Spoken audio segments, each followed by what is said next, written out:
जिस तरीके से समर्थन हमें पूरे विश्व समुदाय का मिलना चाहिए था इस पाकिस्तान में आतंकी ठिकानों पर जब हमने हमला किया, जब उनको ध्वस्त किया, तो जैसा समर्थन मिलना चाहिए था, तो हम तो सब कुछ छोड़ के हम तो साथ खड़े थे सरकार के। जब धारा 370 की बात आई तब भी इन्होंने कहा कि आतंकवाद इससे ख़त्म हो जाएगा, तो हमने कहा कि ठीक है, हम साथ देंगे आपके इसलिए। जब पाकिस्तान में आतंकी ठिकानों के ऊपर हमला करना था, हमने कहा कोई इस वक्त मनमुटाव नहीं, हम सरकार के साथ खड़े हैं, जो भी आप एक्शन लें। तो जब बाकी लोग अपनी पॉलिटिक्स भूल करके जब एक हो सकते हैं देश के लिए, भारतीय जनता पार्टी क्यों नहीं देश के बारे में सोचती? ये ऐसे वक्त पे अमेरिका के दबाव में जो सीज फायर किया है मोदी जी ने, उसका बहुत दूरगामी मैसेज गया लोगों के बीच में, सीधे स्पष्ट हो गया, ना ये भारतीय जनता पार्टी कभी पीओके ला सकती और ना ही भारतीय जनता पार्टी का राष्ट्रवाद से कोई लेना देना है। इस वक्त मेरे साथ बातचीत करने के लिए आम आदमी पार्टी के नेशनल मीडिया इंचार्ज अनुराग ढांडा जी हैं। सर, ऑपरेशन सिंदूर को लेकर सरकार जो है एक 7 सर्वदलीय जो है प्रतिनिधिमंडल विदेश भेज रहा है, जिसमें पाकिस्तान को बेनकाब करने के लिए, और भारत की स्थिति क्या कुछ थी उस दौरान के लिए भेजा जा रहा है, उस पर क्या कहना चाहेंगे? मुझे लगता है कि बहुत अच्छा कदम है और बहुत पहले से ऐसा प्रयास होना चाहिए था। मोदी जी तो मुझे लगता है कि 150 देशों में घूम चुके हैं, लेकिन उसके बावजूद भी भारत की विदेश नीति की इस वक्त जो हालत है, जिस तरीके से समर्थन हमें पूरे विश्व समुदाय का मिलना चाहिए था इस पाकिस्तान में आतंकी ठिकानों पर जब हमने हमला किया, जब उनको ध्वस्त किया, तो जैसा समर्थन मिलना चाहिए था वैसा नहीं मिला। तो 150 देश में प्रधानमंत्री जाके भी अगर उस तरीके का समर्थन नहीं जुटा पाए, अगर ट्रंप के लिए चुनाव प्रचार करने के बाद भी वो हमारी विदेश नीति को धत्ता बताते हुए कुछ भी बयान दे देता है, तो मुझे लगता है कि ये एक अच्छा प्रयास है। सारे जो काम 11 साल में मोदी जी नहीं कर पाए, भारतीय जनता पार्टी के नेता नहीं कर पाए, अगर सारे दलों के नेताओं को इंटरनेशनल फोरम पे भेजा जाएगा, मुझे पूरा यकीन है कि देश की एक आवाज़ बाहर जाएगी और सब लोग, बहुत लर्नेड लोग हैं, सब लोग जा कर के सभी देशों के मंच पे अपनी बात को मजबूत तरीके से रख पाएंगे। मंडल भेजे जाने को लेकर राजनीति भी हो रही है। कांग्रेस ही कह रही कि हमसे जो सुझाव मांगे गए थे, फिर हमने 4 नाम दिए, लेकिन उसमें से 2 ही नाम चुने गए। क्या आम आदमी पार्टी से भी कोई सुझाव मांगा गया था? क्योंकि आपके 2 सांसद जा रहे हैं, उससे संतुष्ट है आम आदमी पार्टी से? देखिए, मुझे लगता है कि भारतीय जनता पार्टी बहुत छोटी सोच के साथ ओछी राजनीति करती है, और जब देश का मामला होता है तो हम तो सब कुछ छोड़ के हम तो साथ खड़े थे सरकार के। जब धारा 370 की बात आई तब भी इन्होंने कहा कि आतंकवाद इससे ख़त्म हो जाएगा, तो हमने कहा कि ठीक है, हम साथ देंगे आपके इसलिए। जब पाकिस्तान में आतंकी ठिकानों के ऊपर हमला करना था, हमने कहा कोई इस वक्त मनमुटाव नहीं, हम सरकार के साथ खड़े हैं, जो भी आप एक्शन लें। तो जब बाकी लोग अपनी पॉलिटिक्स भूल करके जब एक हो सकते हैं देश के लिए, भारतीय जनता पार्टी क्यों नहीं देश के बारे में सोचती? ये तो अपने आप को कहते हैं हम राष्ट्रवादी लोग हैं, राष्ट्रवादी लोग। ये फर्जी राष्ट्रवाद इनका इसी से नज़र आता है कि जब देश की बात होती है तब भी ये उसके अंदर पॉलिटिक्स करते हैं, तब भी उसके अंदर पार्टीबाजी करते हैं।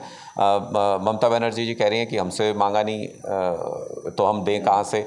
कांग्रेस जो नाम दे रही है वो नाम ये बदल के अपने तरीके से इंटरनल पॉलिटिक्स कहीं ना कहीं उसमें करना चाहते हैं। तो मुझे लगता है कि ये ओछी राजनीति है, और भारतीय जनता पार्टी ऐसी राजनीति करती है तो ये उनकी मानसिकता है। लोगों को अब ये पता चल गया है देश के अंदर कि ये फर्जी राष्ट्रवादी लोग हैं और इनका राष्ट्रवाद से दूर दूर तक कोई नाता नहीं। जिस तरीके से एडवांटेज होते हुए सेना जिस तरीके से हावी थी पाकिस्तान पे, और हमको बहुत बड़ा स्ट्रेटेजिक एडवांटेज होने वाला था, ऐसे वक्त पे अमेरिका के दबाव में जो सीज फायर किया है मोदी जी ने, उसका बहुत दूरगामी मैसेज गया लोगों के बीच में, सीधे स्पष्ट हो गया, ना ये भारतीय जनता पार्टी कभी पीओके ला सकती और ना ही भारतीय जनता पार्टी का राष्ट्रवाद से कोई लेना देना है। ये दोनों बातें देश के लोगों के मन में स्पष्ट हो गई। सर, विदेश मंत्री एस जयशंकर का एक बयान आया है, वो ये कहते हुए नजर आ रहे हैं मीडिया से कि पाकिस्तान को हमने पहले सूचित कर दिया था एयर स्ट्राइक करने से पहले कि आतंकी ठिकानों को हम निशाना बनाने वाले। उस पर क्या? नहीं, देखिए, ये तो देश से गद्दारी है। अगर आप सेना को किसी ऑपरेशन के लिए भेज रहे हैं और उस सूचना को पहले ही आतंकी देश पाकिस्तान को बता देते हैं, वो तो आतंकी देश है, वहाँ तो आतंकवादी मरते हैं तो उनके जनाजे में फ़ौज शामिल होती है। आप पहले से अगर आतंकी देश को सूचना दे देते हैं तो ये तो सेना की पीठ में छुरा घोंपने जैसा है। ये देश की सेना के साथ और देश के साथ गद्दारी है, और किसी गद्दार को विदेश मंत्री के पद पे रहने का तो कोई अधिकार नहीं है। सरकार को उन्हें तुरंत बर्खास्त करना चाहिए। विदेश मंत्रालय कह रहा है कि तोड़ मरोड़ कर उनको पेश किया गया। हमने थोड़ी उनके मुंह में हाथ डाल के उनकी जुबान पकड़ी थी। जो बोला है एस जयशंकर जी ने बोला है, और उन्होंने बहुत स्पष्ट तरीके से बोला है कि ऑपरेशन शुरू करने से पहले हमने पाकिस्तान को इन्फॉर्म कर दिया था कि हम आतंकी ठिकानों पर स्ट्राइक कर रहे हैं। कौन ऐसा करता है? आप खुद मुझे बताओ। पुराने ज़माने में तो सेनाएं आपकी रात को मान लीजिए किसी किले पे हमला करना है, और पहले से आप बता दो किले में कि आपके यहाँ हमला करने जा रहे हैं, तो ये गद्दारी हुई कि नहीं हुई? ये तो गद्दारी है। मंत्रालय कह रहा है कि शुरुआत में जब हमने एयर स्ट्राइक करी उस दौरान हमने चेतावनी दी थी, वो ऐसा कह रहे हैं। अब वो उसको गलत तरीके से पेश किया गया। मैं वही कह रहा हूँ कि हमने नहीं गलत तरीके से पेश किया। विदेश मंत्री एस जयशंकर देश की भावना को गलत तरीके से पेश किया उन्होंने पूरी दुनिया में, जिसकी वजह से विश्व का समर्थन हमको नहीं मिला। विदेश मंत्री के तौर पे वो पूरी तरह से फेल हो गए और एक अच्छे नागरिक, एक देशभक्त नागरिक के रूप में भी वो पूरी तरह से फेल हो गए जब उन्होंने ये गद्दारी की कि पाकिस्तान को पहले से सूचित कर दिया हमारी सेना के ऑपरेशन के बारे में। ये सीधे सीधे गद्दारी है, इसके लिए कोई और शब्द इस्तेमाल नहीं हो सकता।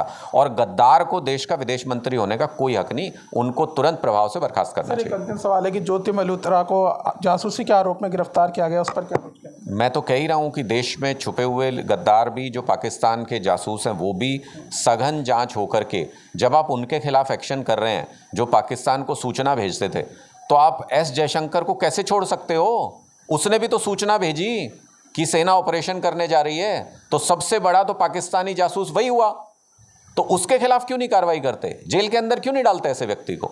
तो मुझे लगता है कि देश के अंदर भी जो गद्दारी करते हैं उन सारे लोगों को जेल के अंदर होना चाहिए, और इंटरनेशनल फोरम पर भी जो देश पाकिस्तान के साथ खड़े थे इस पूरे के पूरे कॉन्फ्लिक्ट के दौरान, वो सारे देशों के जूते मारने चाहिए, उनके खिलाफ भारत को स्ट्रिक्ट होना चाहिए। जी बहुत बहुत धन्यवाद सर। तो देखिए हमारे साथ बातचीत करने के लिए थे आम आदमी पार्टी के नेशनल मीडिया इंचार्ज अनुराग ढांडा। फिलहाल इस वीडियो में बस इतना ही, बाकी खबर देखने के लिए देखते रहिए पॉलिटिशियंस इंडिया न्यूज़। धन्यवाद।